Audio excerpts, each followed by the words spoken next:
Meditation అంటే శ్వాస మీద ధ్యాస, శ్వాసానుసంధానం. మన దేవుళ్ళందరూ చేసింది ధ్యానమే. ధ్యానం వలన సర్వరోగాలని మనం నయం చేసుకోవచ్చు. అందుకే సర్వరోగ నివారణి అంటారు. సకల భోగాలను పొందొచ్చు అంటే నువ్వు డబ్బులు పొందొచ్చు, ఐశ్వర్యాన్ని పొందొచ్చు.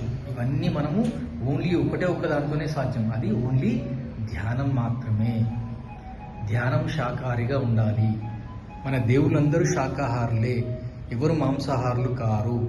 కొందరు అంటారు పోషమ్మ తల్లి, ఎల్లమ్మ తల్లి, వాళ్ళందరూ పార్వతీమాత అంశలే. అక్కడికి ఎవరో వెళ్ళి ఆ యొక్క కల్చర్ని పట్టుకొచ్చారు. అంతేగాని ఏ దేవత కూడా మాంసాన్ని ఇష్టపడదు.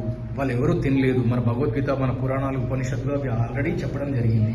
మన దేవుళ్ళందరూ కూడా శాకాహారులే. ఆక్స్ఫర్డ్ స్కూల్ వాళ్ళు చాలా చక్కగా ధ్యానం చేశారు.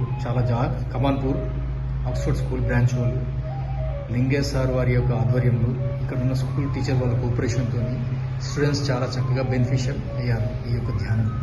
Thank you so much.